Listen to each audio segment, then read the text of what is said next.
When it comes to hormone balance, which I actually like to think of as hormone optimization, there is still so much confusing information out there. Who do you trust? Well, today I have Dr. Shawn Tassone on the podcast, who I've been following for quite a while.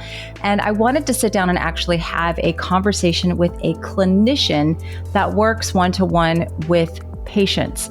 Now, when you talk about hormone optimization, when you talked about perimenopause and menopause, again, there's a lot of conflicting information and data out there. It's definitely a topic that I am still exploring myself.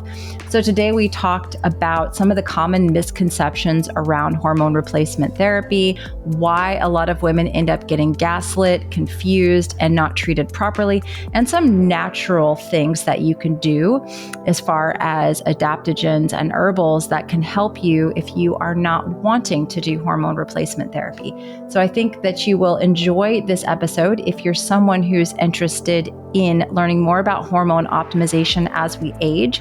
And if you want to actually work with Dr. Tassone, I've put all of his information in the show notes, as well as the link to his book, where he breaks down a lot of the things that we talk about on today's show.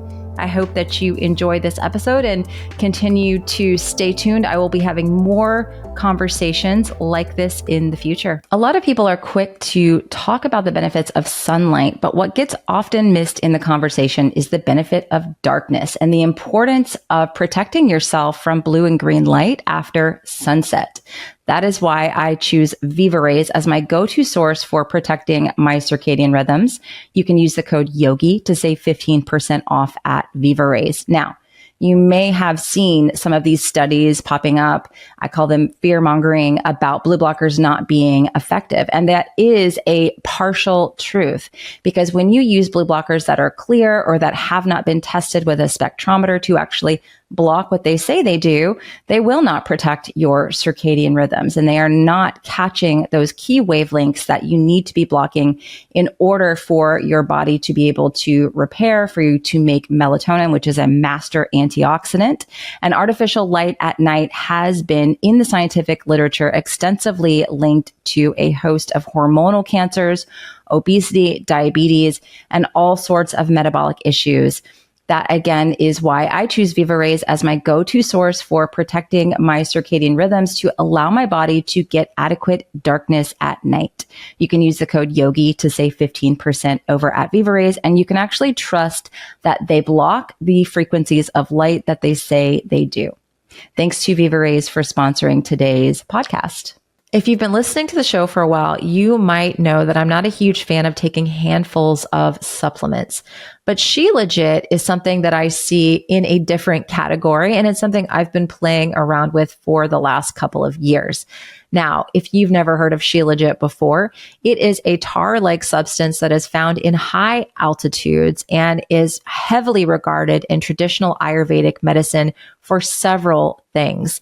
When you get Shilajit, you have to be careful where you source it from, because you want it to be third-party tested for things like mold and heavy metals. That is why I am a huge fan of Black Lotus Shilajit and their products. They're a small family company and stand behind everything they do and third-party test everything.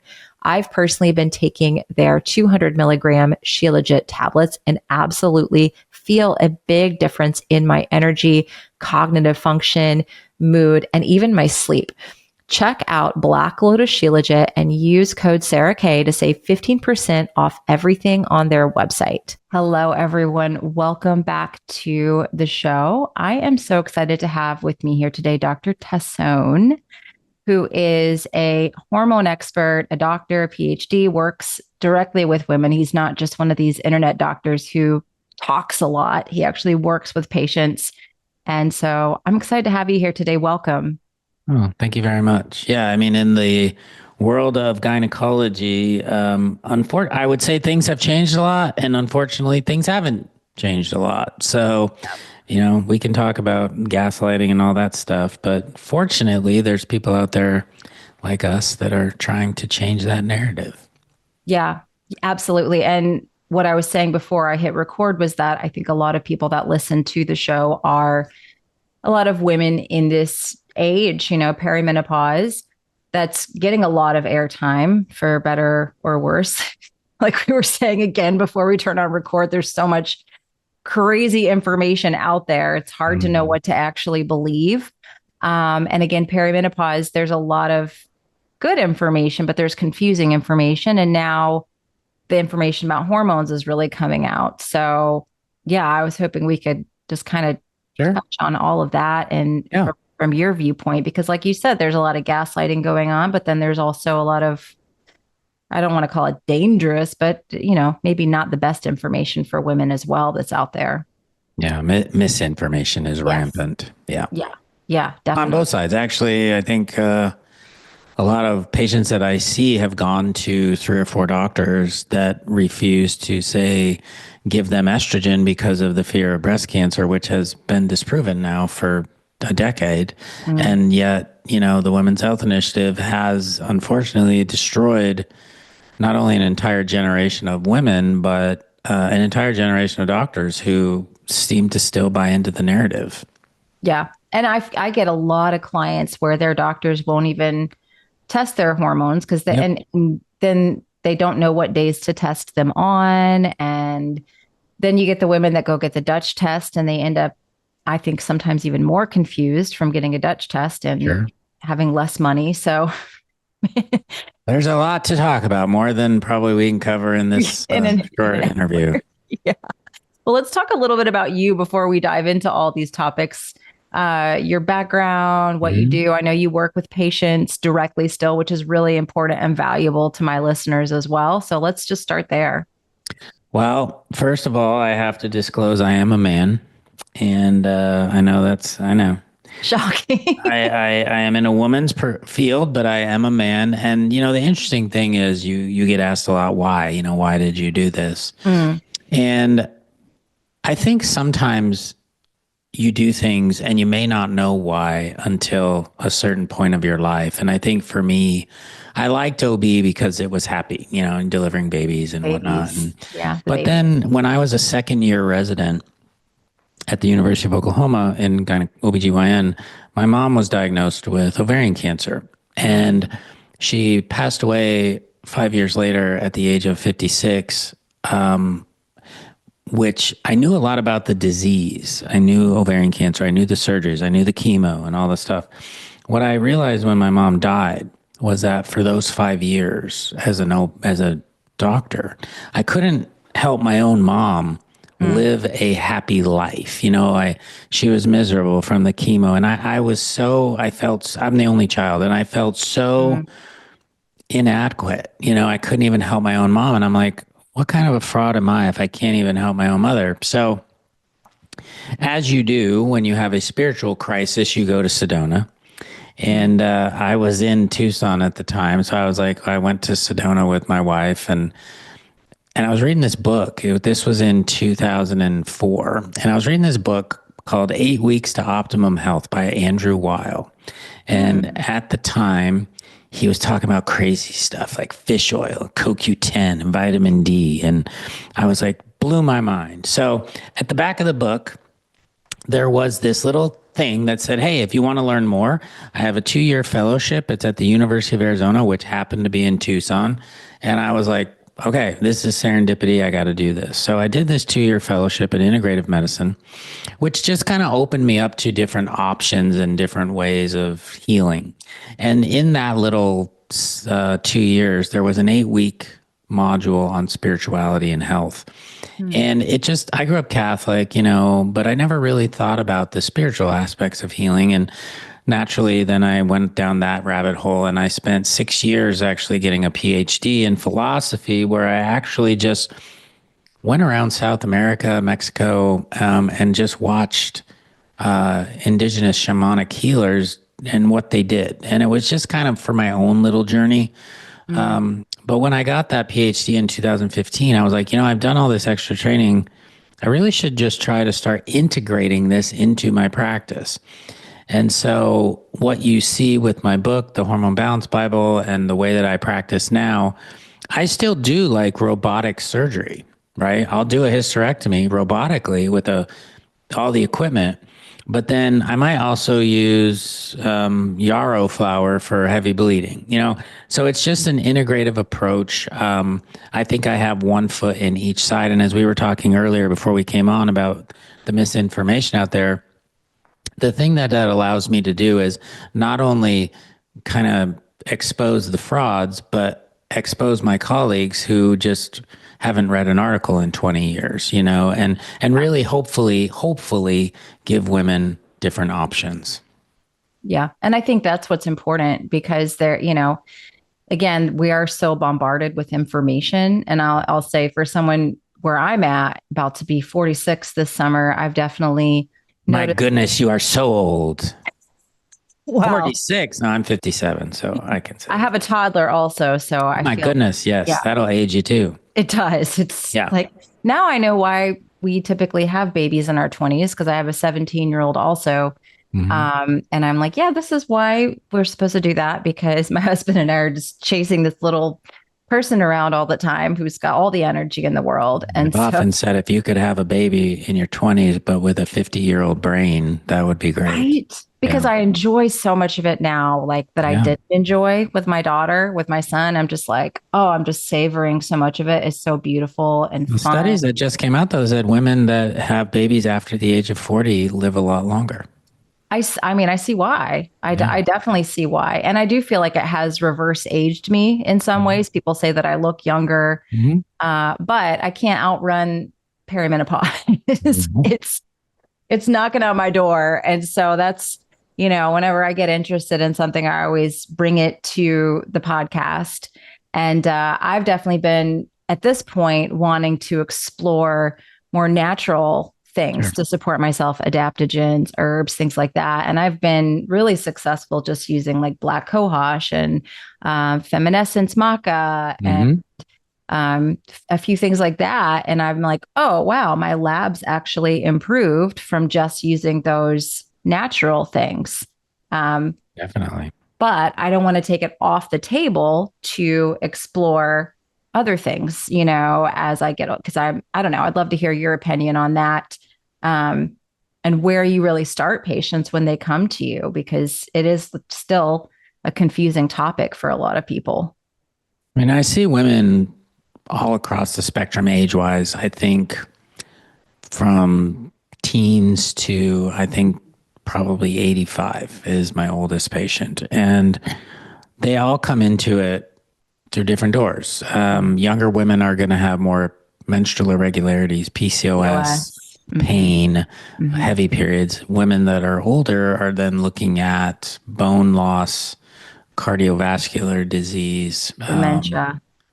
energy levels, hair loss, dementia, all those things. So the interesting thing is, and the actually kind of the fun part is everybody's so different and what they're coming in for and what they're wanting that it really makes you as a provider. And this is what I've always said too. If you look at gynecology in general, if a woman comes in who's 46 and has fatigue and hair loss, Mhm. okay, well, the doctors through insurance is going to get paid probably $60. Mm. And but if there's a pregnancy, that's $3,000. So it makes more sense for them financially. And I'll tell you what, to deal with the hair loss, the energy, it's more difficult. Mm. OB is pretty straightforward 90% of the time. And so to spend more time with somebody and not get paid, it's just a matter of them maximizing their time. So I don't slight them for that. But that's why women, I think, get minimized by the system is because the problems are difficult. They're not easy. Or the easy way to fix a lot of it is a birth control pill. So that's why Right. they will put you on a birth control pill. Right. It's quick and it's easy. And a lot of the times it either masks the symptoms or it helps the symptoms or both. And so that's why women just tend to get that, here you go, see you in 3 months kind of a thing. Yeah. Yeah. And it was crazy. I, had been on the pill when I got pregnant with my daughter. That was like a miracle, immaculate pregnancy. And then I tried to go back on it after I had her and I could no longer tolerate it in my 30s. I was just it just, even the Yeah. lowest dose, I couldn't tolerate it. I was just so nauseous. So I've never been able to really tolerate the pill, but I work with a lot of women who have been on the pill and it's either not helping or they're starting to really experience a lot of nutritional deficiencies and even more issues because it's been pushing down the symptoms. So, um, do you see it as something that's you just don't recommend people doing that if they're starting to have hormone issues? Yes or no? No, I would say me personally, the only time I would give a birth control pill would be if you needed it for birth control. I Yeah. think what I call that when you get put on a birth control pill for another issue is lazy medicine. That's kind Yeah. of what I call that. Yeah. Yeah, I agree. I agree. It's not going to help with the root cause. And I think a lot of women that are in perimenopause, they don't know that what they're experiencing is a drop in hormones, like Right. a frozen shoulder, Yeah. or you mentioned the hair loss, the fatigue, the brain fog. They just think it's aging, they don't realize that it can be estrogen kind of bowing out or low testosterone. The trouble sleeping is a big one that I get with a lot of women. That's huge. So maybe we can talk a little bit about that and how you kind of help that person. With the testosterone. Well, with any of that stuff, like I guess the perimenopause symptoms Hmm. that are perimenopause are just Yeah. hormones dropping, but they've been written off and kind of gaslit and said, you're just getting older. Sorry. Too bad. The three big hormonal issues I see in perimenopause, insomnia, Mm-hmm. Huge. hair thinning, Yep. and energy levels. Those are usually the big three. And what I tend to see is in perimenopause, progesterone tends to be the hormone that probably wanes the most. Mm-hmm. I think testosterone deficiency is across the board, age wise. It affects all women. And Mm-hmm. then low, or what I call subclinical hypothyroidism, meaning you don't meet the clinical criteria on labs, but you have all the symptoms: fatigue, hair thinning, brain fog, weight gain, Mm-hmm. cold all the time, and those things because you are. Oh, so let's look at testosterone. A normal testosterone, a free testosterone, is 0.2 to say 6.4. That's a massive span. That's a 34 Huge. fold span. Mm-hmm. You go into the doctor, if you can even get them to draw your labs, Right. you're zero point 0.4 or 1. And they'll say, oh, they're normal. Okay, well, I can multiply that by 6 and it would still be normal. You might feel a heck of a lot better. I always liken labs to a house. Normal just means you're in the house. You could be laying on the floor in the basement of the house. That's not Right. necessarily where you want to be. And that's the other thing. I'm not a huge optimal level person only because what I mean by that is your optimal is different. Right. So Right. I want to see the numbers higher, but where is your norm? Where Like do you some women feel might feel better? amazing at the 30th percentile, but they might not feel better if they're at the 80th percentile. They might feel overstimulated. So I don't like for women to just look at the lab Lab. value. I want to look at symptoms too. Yeah. I think that's where I work with people as a practitioner as well, because they're like, well, this number is here. I'm like, well, how do you feel?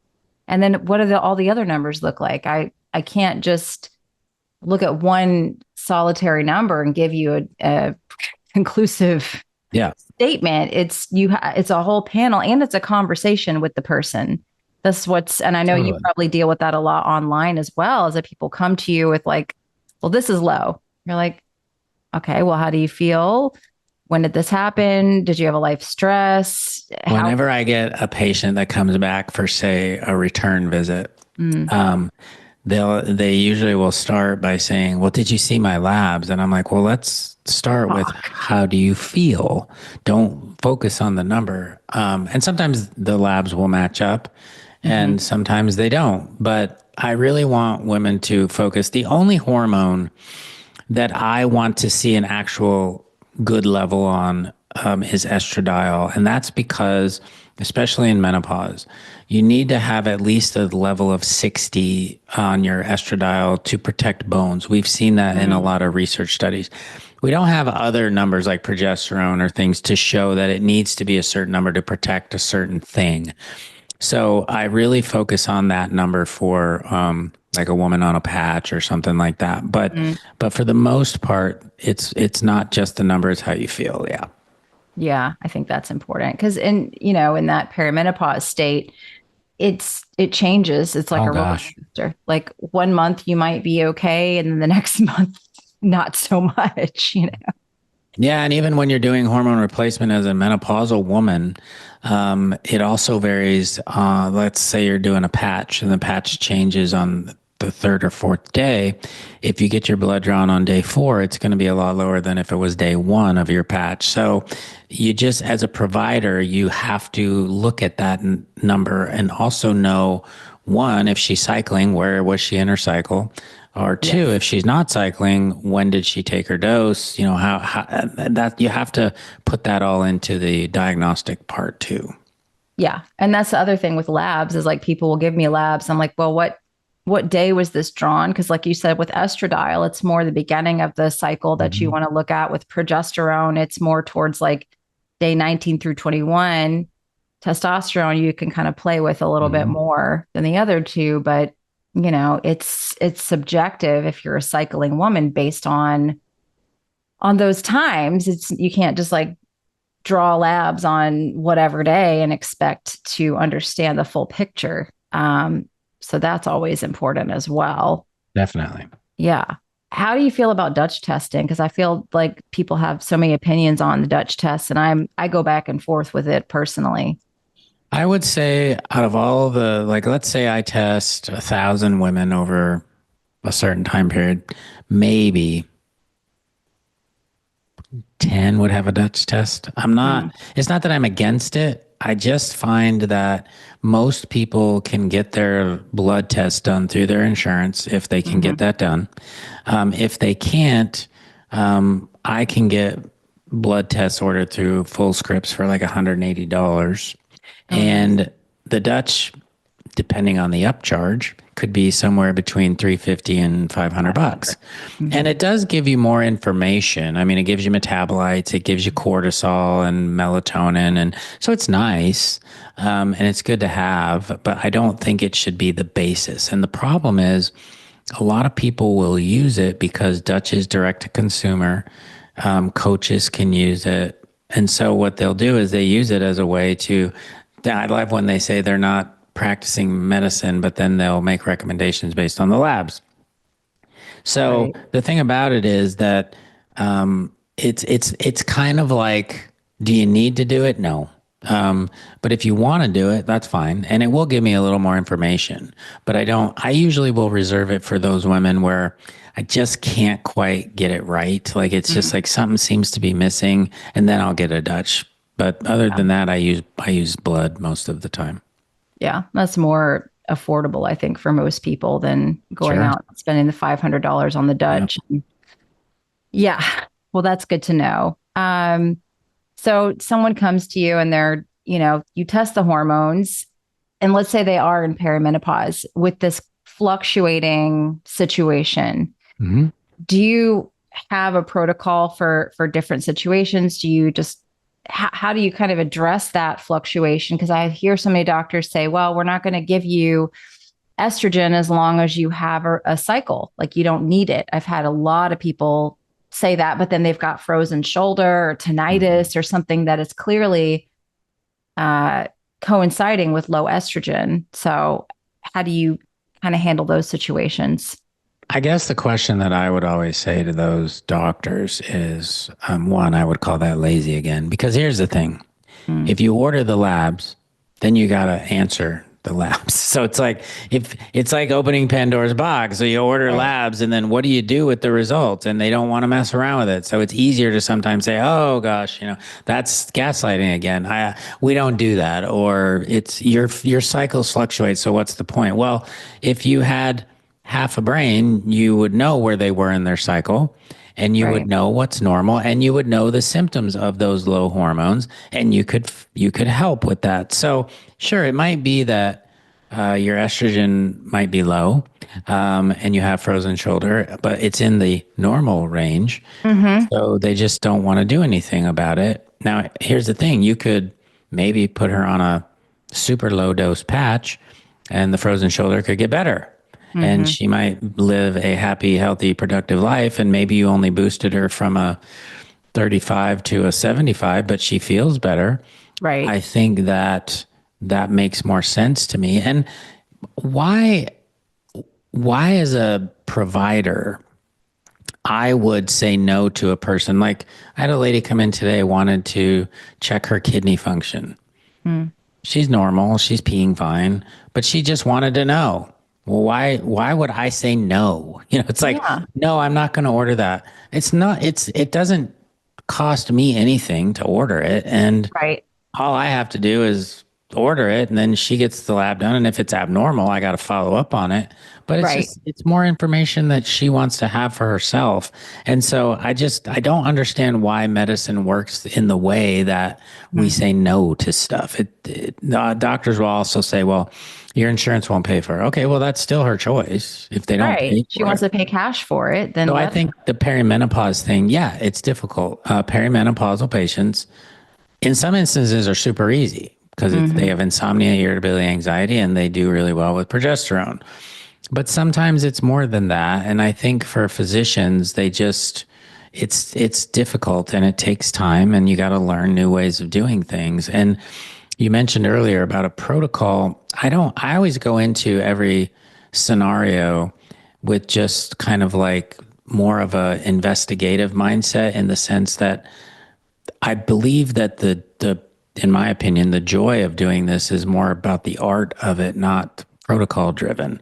I hmm don't like to say it has to be a certain way, because it's like when I was a young dad, and my wife at the time would be reading all these books, and the kids didn't read the books, right? So she would say, "Oh, this doesn't work, and I don't know why it's not working." Well, that kid didn't read the book, so they didn't know that this book is, it's like it's the same thing. Everybody's so different that mm to have a protocol, you're going to miss things, I think.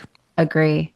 And I'd love to know your opinion because I work with quite a few women that they can't tolerate hormones. They try to take progesterone and they end up with a cortisol issue. They feel worse, like they can't tolerate it even at a really low dose, like 30 milligrams is just like too much.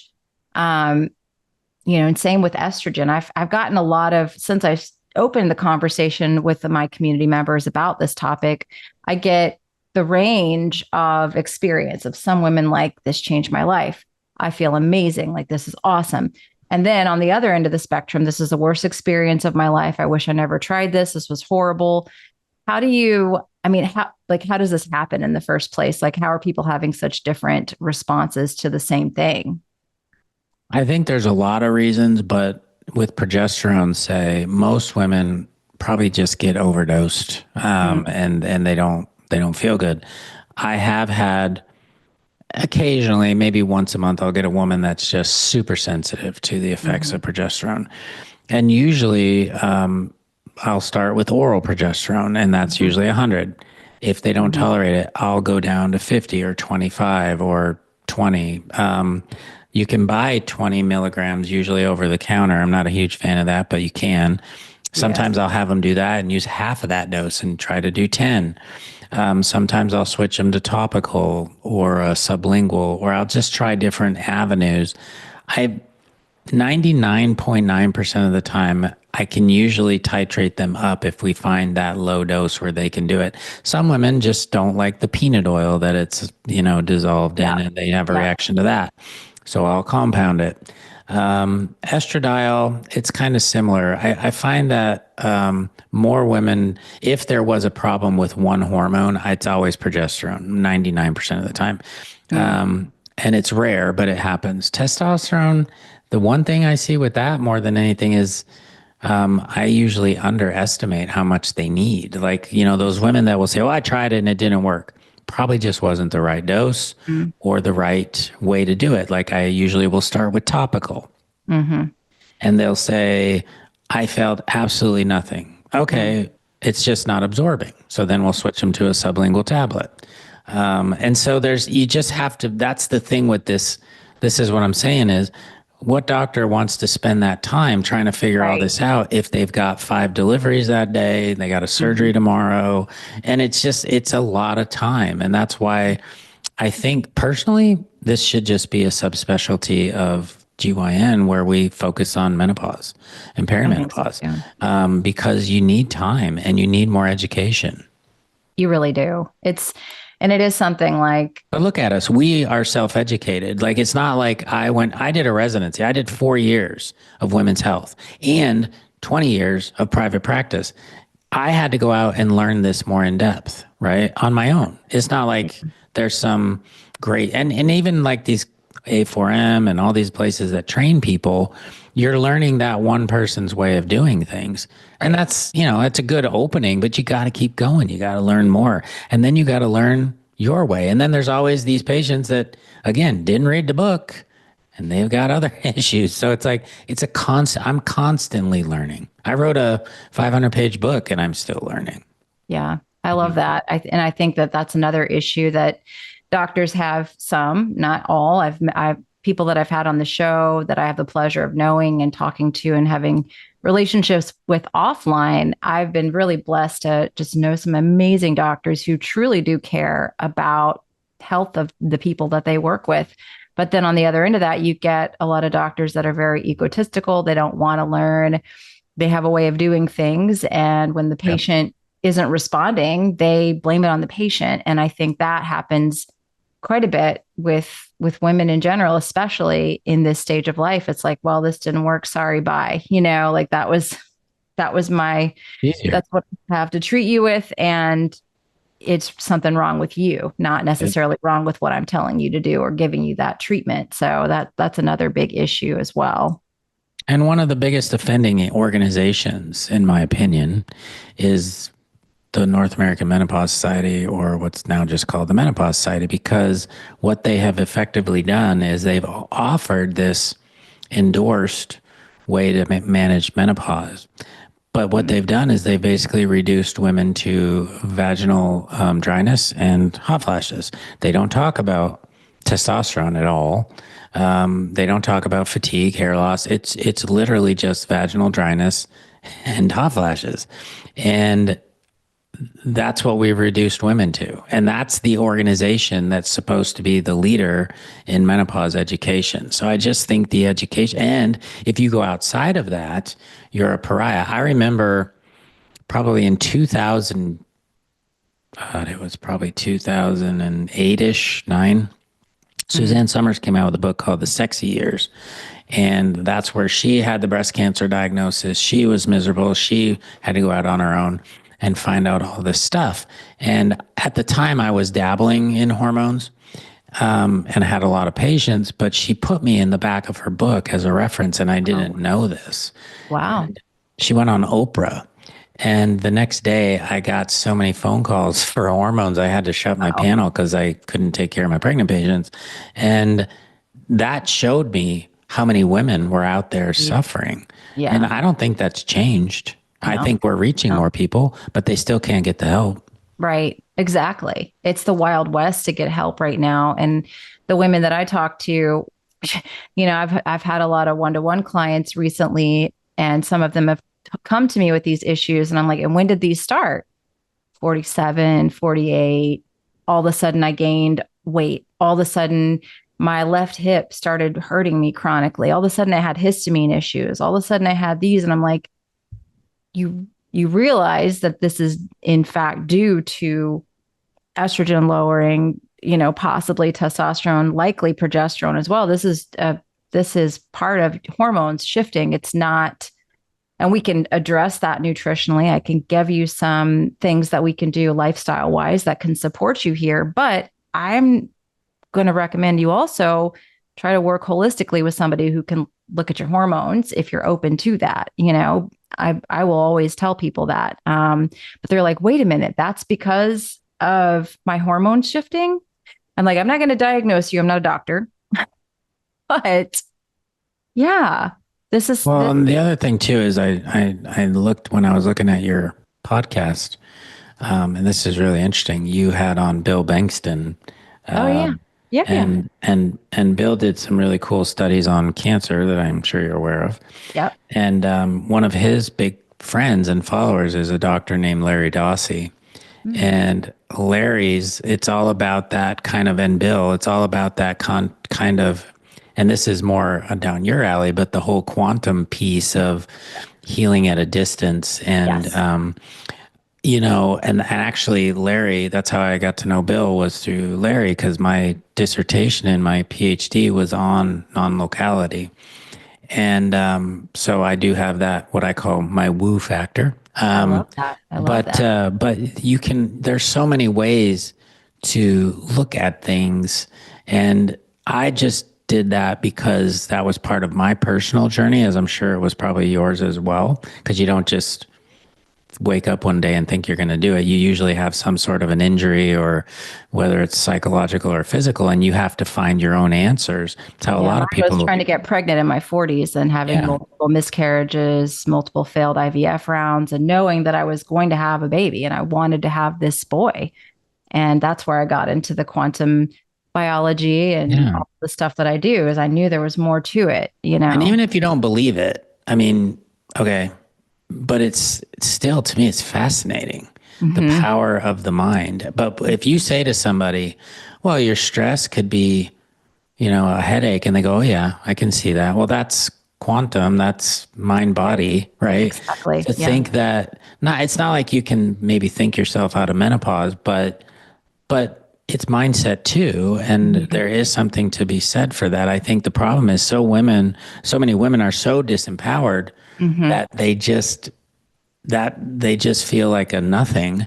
Hmm. And I can give them the hormones, and their numbers could look better, and they might not feel great, Yeah. maybe a little better, but we have to be able to refer them to, and that, to me, that's the integrative piece. Is I can refer them to acupuncturists, I can refer them to somebody like you, or Mhm. naturopath, or something where they can get the help that maybe I can't do. That we should be doing this as a team. Yeah, agree.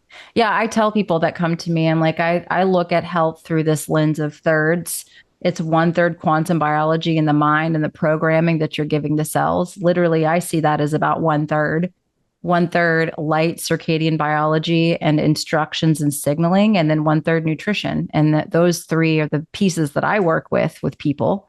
And, outside of that, I refer people out if I'm Yeah. like, you need extra help, you might want to go get some lab testing, to look at these other things. Cause I never want people to think like, I'm the guru, come to me, I have all the answers. But I think foundationally, that mindset piece and that quantum impact it's a lot more than people understand. Hmm. And I'm reading a quantum biology book right now. I think it's Jeffrey Guy, who was in the pharmaceutical industry, and he's now kind of exploring this realm of quantum biology in medicine and cancer and all kinds of things. So it's pretty fascinating Well, stuff. you probably read the book. What is it? Radical Healing? Was that the book that came out a few years ago on cancer? I don't know if I have. I have my bookshelf is embarrassing. There's so I many. know. I have so many books that I haven't read. Me Probably too. have more books that I haven't read than I books buy that it. I'm I've like, am read. I going to just put this beside my Yeah. nightstand, hope that it seeps in somehow? Yeah. I get it. I hear you. Yeah, there's just so much I want to learn, but the limited time. Um, Definitely.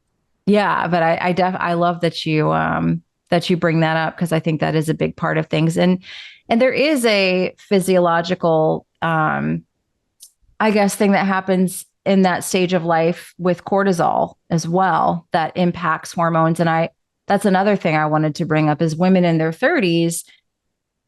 There's all these women now that are doing these TikToks and Instagram reels, and they're like, I'm in perimenopause in my mid 30s. I was just diagnosed and I'm 35. And I'm like, well, my friend, you are running your stress hormones into the ground and you're flatlining your hormones. I know you're not trying to do this, but I think there's a whole lot of that going on. I'd love to hear your opinion on that.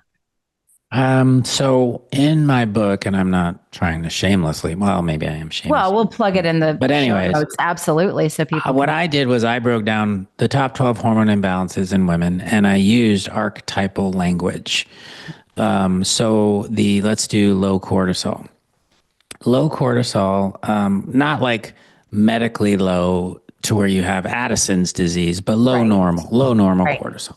Right. Low normal cortisol, I call these women saboteurs because these women sabotage their own health at the expense of taking care of everybody else but themselves. So, like a classic example of low cortisol, a pharmaceutical rep who is 37. She has 3 boys under the age of 7. She drives 120 miles a day, going to doctor's offices, buying lunches that are crappy and eating those foods. Eating those. That's my husband does that. Staying in her car, eating from gas stations. Mm-hmm. And then she's not sleeping. She's the breadwinner. She gets home. She has to make dinner. And then she's worried because she doesn't have a libido. So she feels horrible. And she has sabotaged her own health because she's taking care of everyone else. So that's where I say, like, the spiritual practice for a woman like that is learning how to say no. No, can't do that. No, I need my time. And those are the hardest women to help because they're so stubborn, overly driven. Yeah, you can't get them to cut back. And like, if I have a lady come in that has that and she wants to lose weight, I sometimes will tell her not to work out because you got nothing left, right? Yes. And they're like, I can't not do that. I'm gaining weight. And it's like, yes, but stop going to the gym at 5 a.m, please. So counterintuitive to them. But you need to sleep. That's why they're difficult. They're type A's, and that's how they got where they are. But and I also say that saboteur, that cortisol drop, comes from the other archetype, which is the high cortisol, which I call the workaholic. So you burn out. You're just fried. Swings. Yeah. Yeah, and I'm seeing that more and more and more of that. I've got the stubborn weight, and like I said, you have a full conversation with someone, not just an Instagram comment, not just a DM, because we get a lot of those. And it's like, there's only so much I can do for you through that. But when I have a sit down conversation with the person and I'm like, let's go through your day. I want to just talk to you about your entire day and I can read a lot in between the lines of like how she's feeling and, all the things she has to do. I'm like, okay. Now I understand why your body doesn't want to let go of this weight because it's terrified. Your body is scared to let down the guard. It's trying to protect your organs to keep you alive. And that's why everything's low. That's why it's flatlined. And if you want to fix this, we're going to have to let go of those 5 a.m. workouts and the 20,000 steps a day. In fact, I want you to take off the Apple Watch and burn it. Get rid of it. Yeah, sometimes too much feedback is not great either, there's a time and place for I like Oura Ring on airplane mode or a CGM. There's a time and place for that. But these women, I'm like, no, simplify. Like, let's get rid of that stuff because it's making things worse. And when you do have this, either, like you said, burnout, or they're moving towards burnout, you're either in burnout or you're moving towards it. If you're one of those two, as you call it, archetypes, then, you will end up with flatlined hormones well before perimenopause. Is that what you see?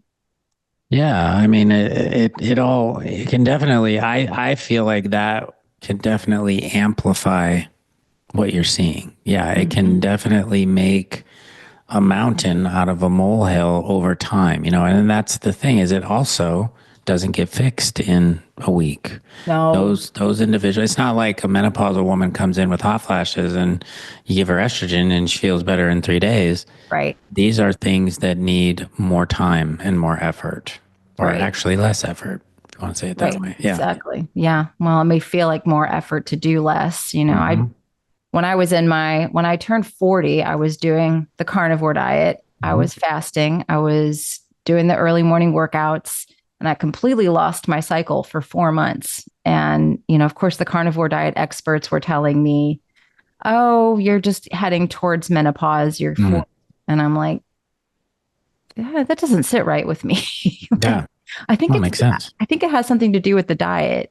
I think it has something to do with the fasting, and what I kind of intuitively knew that, but I had to pull back on that and really change things to get my hormones to come back online. And I see this chronically with a lot of women that go for the extreme dieting to lose the weight that they've put on because of the excess stress. And it ends up backfiring on them. And it's like, we have to reestablish a sense of safety and nourishment for your body. And the hormones they can come back. I went from not having a cycle for 4 to 6 months to having a healthy baby at age 43. So Yeah, it that's can, great. it can happen, but you have to really open your eyes and be willing to make some serious lifestyle changes and let go of some expectations you have for yourself, you know? Totally agree. Yeah, it's a tough call.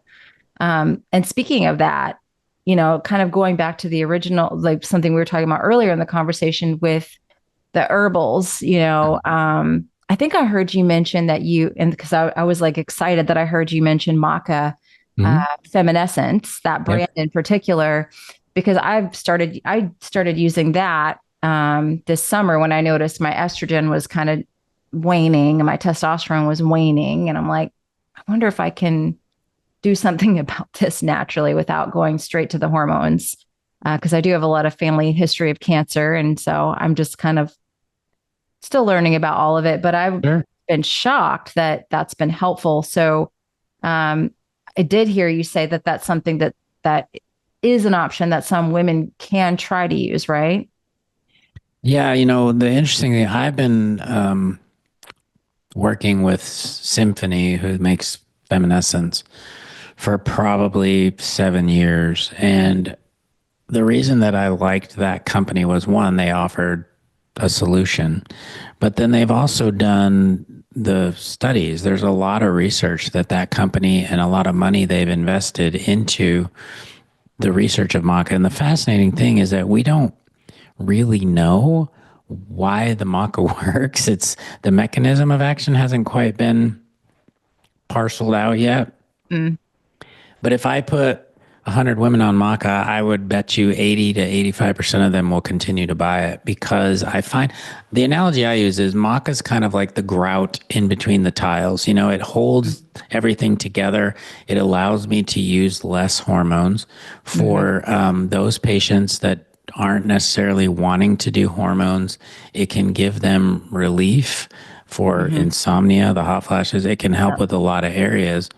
And it's benign. And the thing about maca that's fascinating, I have how many women put maca in their shakes with a powder. Mm-hmm. The problem that I have with powders is specifically with maca.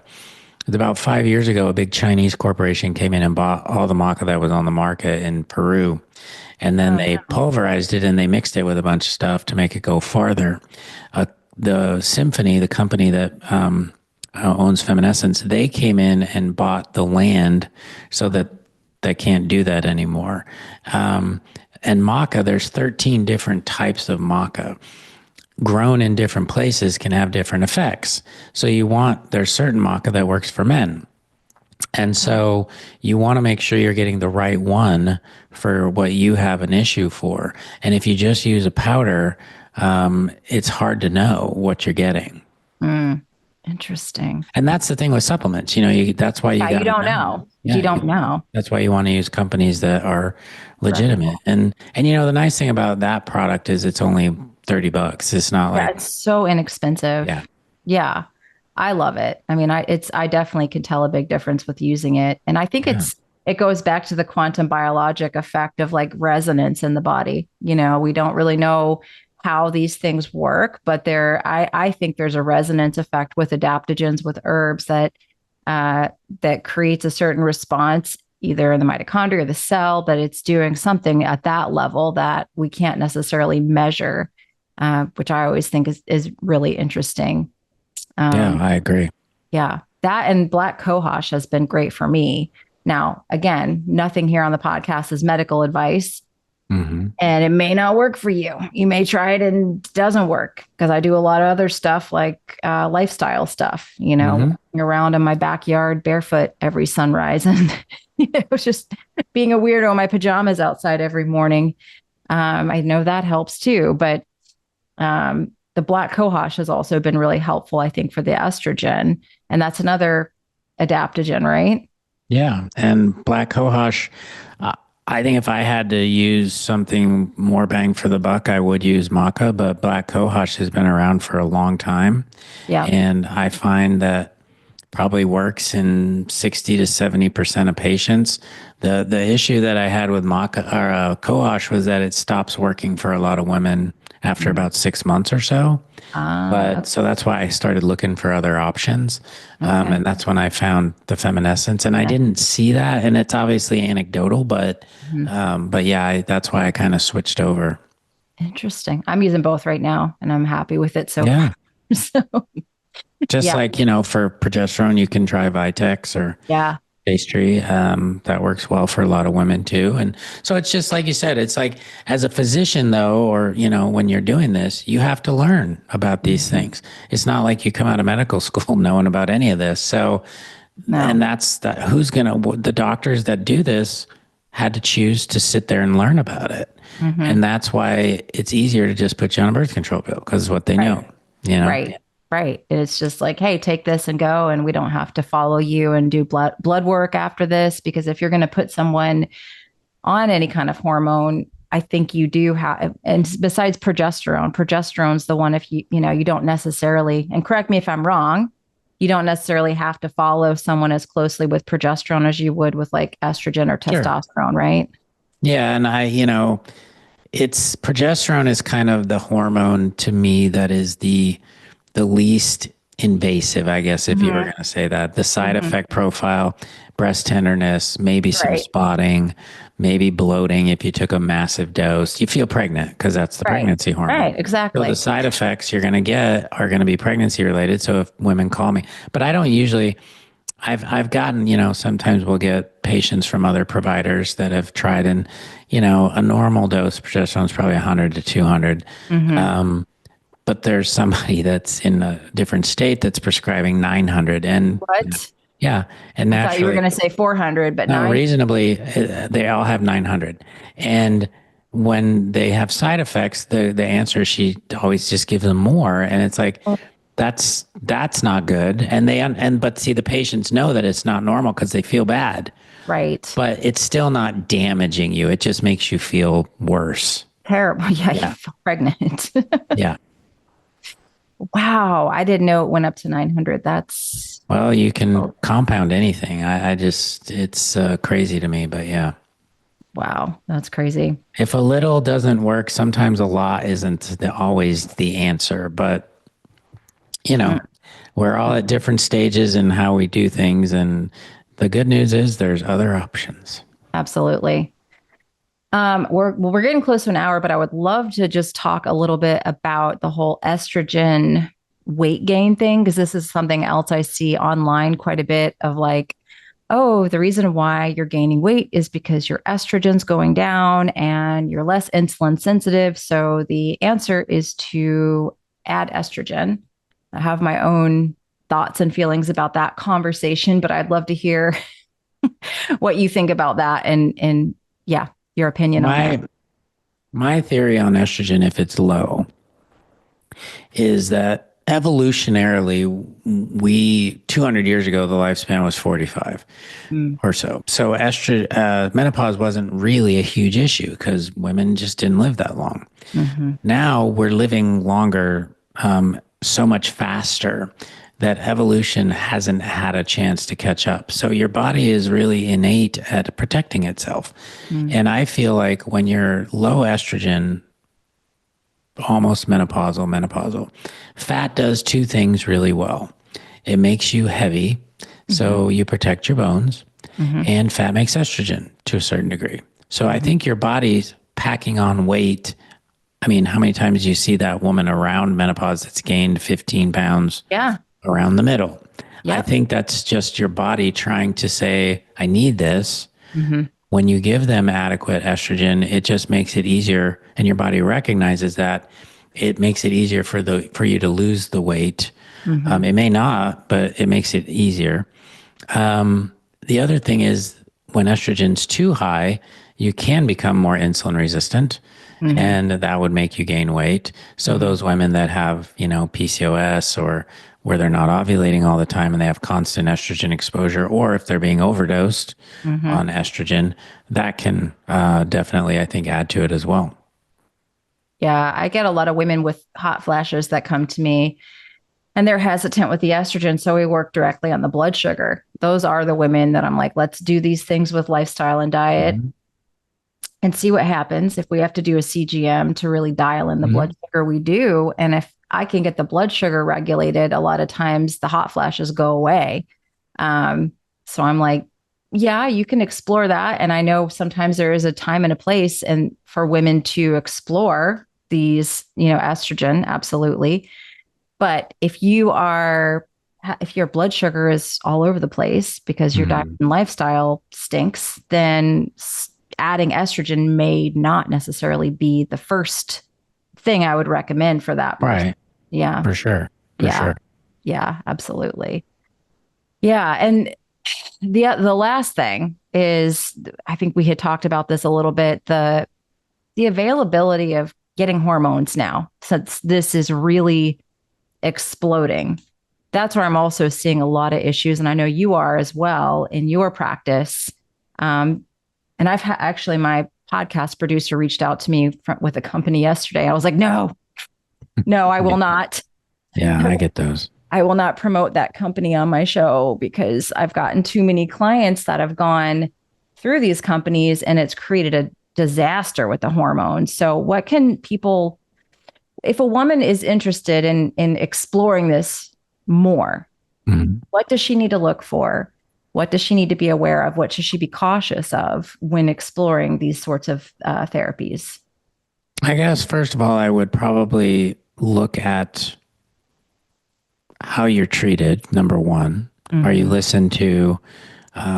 Do you feel like that person you connect with on that kind of energetic, I feel heard level? Second would be, and I know this is horrible, but reviews sometimes. I mean, I've got like 750 reviews on Google. There's always going to be some bad ones, just like Oh, yeah, restaurants. always. But are there majority of the women that are leaving these reviews? Are they happy? Do they feel like they're getting? Do they feel better? And I think like I take pride in that. Like if somebody leaves me a bad review, what happened? You know, I care about that. Mm-hmm. And do you see that kind of response? And then, I guess it's more like, do you feel like you're being treated not as a protocol, but necessarily, do you feel like you're getting the answers that you need in the sense that, okay, I had insomnia and it's gone, um, or do you call back and you can't get a hold of anybody? If you're online, because I get women all the time, every day, asking me who to listen to. Mm-hmm. I guess, the question is, there is a lot of misinformation. There's a lot of good information. It's hard. It's hard to discern that. I mean, I Decipher. find Yeah. myself sometimes having to look something up. Is that true? Yeah. And it's hard to read a study. And now people will say, well, just look on PubMed. Well, PubMed's full of garbage too. And Totally. so how do you know? And I think it's just one of those things. It's like, do you, if they're making outrageous claims, if they constantly put in their feed, not every once in a while, but constantly type the word hormones and you'll get my free guide. If are they trying to, do they see patients or are they just Mm-hmm. making assumptions, or Right. are they actually treating people?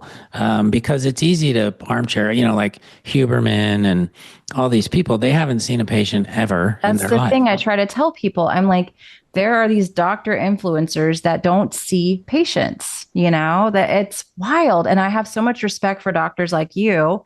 My son sees a holistic pediatrician, Dr. Anna Maria Temple, and Mm-hmm. I've been to Charlotte to visit her. She's online. She's got 300,000 followers, but Mm-hmm. she's in clinic working, Yeah. like working all day with patients, all day on Zoom. And I'm like, that's who I want to listen to. I want to listen to a doctor. Sure, they have a following online, they have a podcast. This is what they do, but they also are talking with people on a daily basis because it's really easy to sit there and make all kinds of accusations and say, oh, don't touch receipts and Yeah. scare people about all this crap that's not even, don't eat carrots and I just have a I have stop. a reel coming out next week about the receipts thing because it's like unless you're like making your bed with receipts, I really don't think that that's probably. I mean, how many of us have touched receipts in our lives, and I think we're doing okay. But you'll notice, and that's the one last thing I would These say things, is they cycle. these influencers, what they'll do is they'll grab on it. 5 years ago, it was the glasses. Mm-hmm.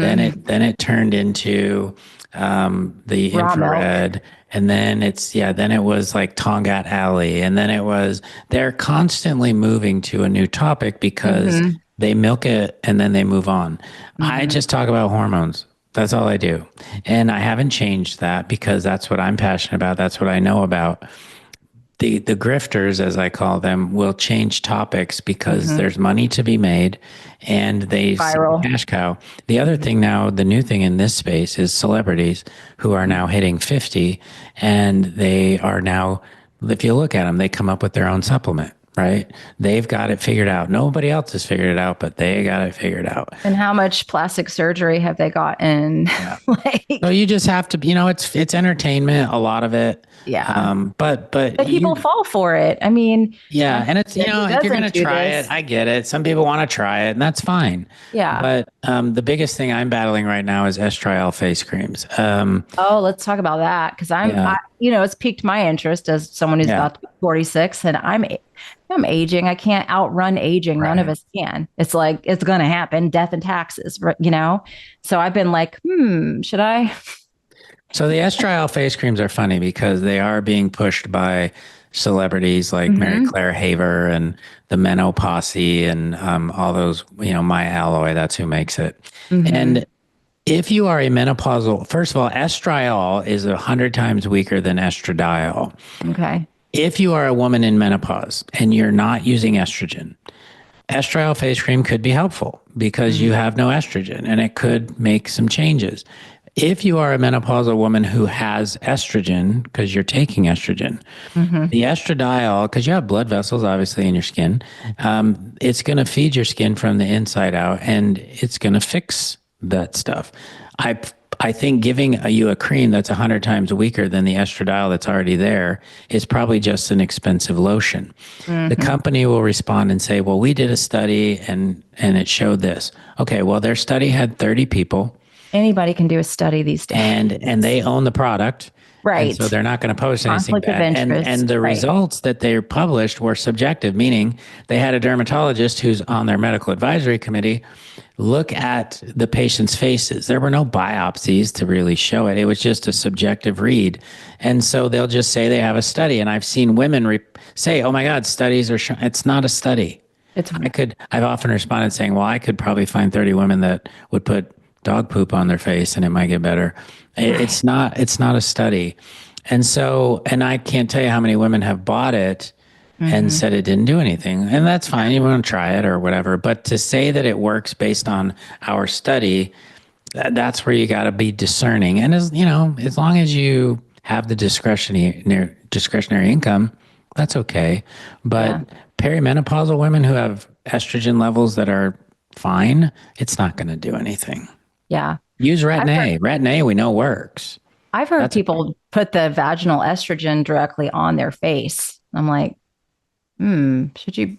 I don't and know. you could do that too. I don't know why you'd want to. Here's the thing. I had a patient do that the other day, and estrogen stimulates melanocytes. So if you have Melasma. melasma or if you're prone to melasma, That's it will make your face darker in certain areas. So you want to okay. watch out for that too. Yeah, I just had somebody in my private community that got melasma, and I'm like, have you had your estrogen progesterone ratios checked? Like, Hmm. that was where I sent her. I'm like, we got to look there first. Yeah. Um, And birth control pills notoriously do that, as does pregnancy, because your levels are so high. oh yeah, absolutely. Yeah, that's why they tell you not to lay out in the sun when you're pregnant because you can get melasma. But Hmm. I didn't listen to that. I never had any melasma, so it was not a big deal. But yeah, the people don't realize the impact that hormones have on your Yeah. skin. They really Yeah. do. They don't tell you that. They So don't. They don't. Well, I'm so excited to share this with my community, thank you.